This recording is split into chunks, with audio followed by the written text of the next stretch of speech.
You are listening to the OmniTalk Fast Five, brought to you in partnership with the A&M Consumer and Retail Group, Firework, SPS Commerce, and Sezzle. Headline number one, NRF said this week that it expects back to school to reach unparalleled highs, Chris. Unparalleled. Yeah, that's a quote, right? Unparalleled. Direct quote, yes. Never one for hyperbole. NRF, according to Chain Storage, back to school spending is expected to reach $41.5 billion, up from $36.9 billion last year and the previous high of $37.1 billion back in 2021. The increase is expected to be driven by more demand for electronics, as 69% of back-to-school shoppers say they expect to buy electronics or other computer-related accessories this year, up from 65% last year, and the highest in the survey's history ever. This news also comes after recent reports of good news on inflation and overall consumer sentiment. Abhinav, I'm curious. I've got to go to you.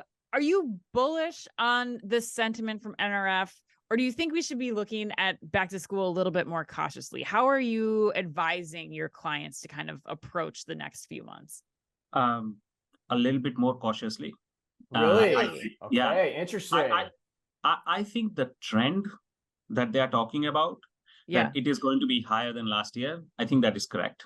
Okay. I am not sure of the magnitude, or I'm a little bit more cautious on the magnitude. Here are some puts and takes that the way I think about this. I heard in multiple stories and read on multiple stories that the enrollment in colleges is not back to pre-pandemic levels, and it is increasing. So another data point I have is in my own home, I have two young kids who go to summer camp, and this year they are going in person, and the camp that they are going to is a UC Berkeley camp. And they were saying pre-pandemic, they had 900 kids in the camp. Last year they had 600. This year they have 700. Okay. So again, I think the number of people who are going to be shopping for back to school, back to college, I think is going to be higher than last year. That I totally understand.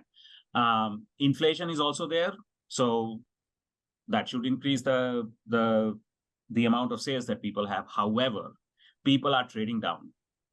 That's a trend that I totally see. Trading down and focusing more on essentials. So that's one part of the story. The second part of the story, I'm a little bit surprised about the focus on computers and electronics, because in the pandemic, in 2020 and 2021, when people were at home, they bought a lot of electronics. Right. And to go into a 2-year cycle and replace all of that, that seems a little bit too much. So yes, that's why I have a little bit more caution. I think it'll be higher. Right. But higher by 9 or 10% compared to last year, I'm not so sure. So slow burn going back. It's not going to be this like rapid increase.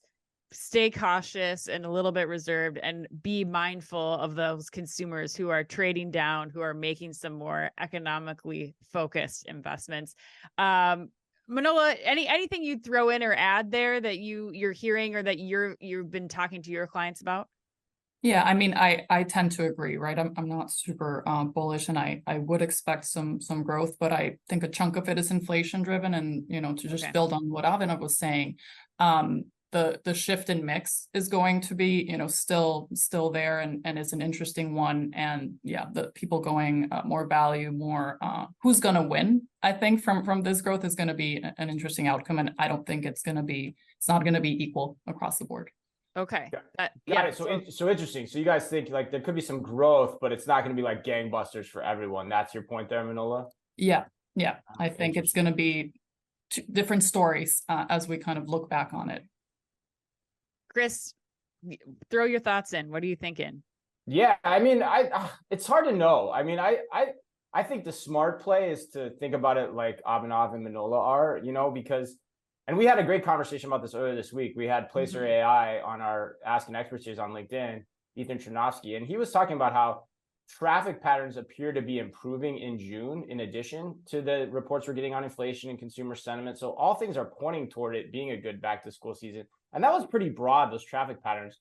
But then someone on the webinar asked a good question. She's like, well, but June's also a pretty big markdown month in retail overall. What impact did that have on the traffic numbers, the lower prices that as retailers are clearancing through their inventory. Shout out to her, Christy Weller, former colleague at the Gap, for asking that question too, because that stumped all of us. We're like, okay, yeah, maybe that's a factor. So I don't know. I don't know the answer to that. Put the gun in my head though. I think it's going to be a good season.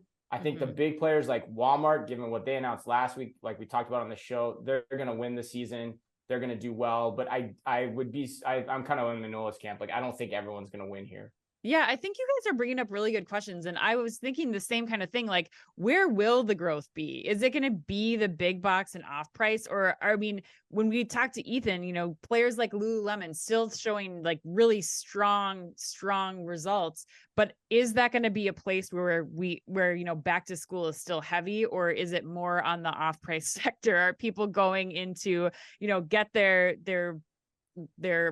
apparel products, for example? Are they going to Amazon? Are they going to Target? Are they going to Walmart for back to school versus, you know, some of those other investments? I think that'll be kind of fun to see. And I want to see where resale comes into play here. Like, I'm curious where that, you know, where that spend comes in too. And if we're seeing a move like Abhinav's talking about, you know, trading down or going to like some of these other marketplaces to stock up for back to school, or if we're seeing strong in the, you know, the first time buy, especially in the apparel sector. So we will see.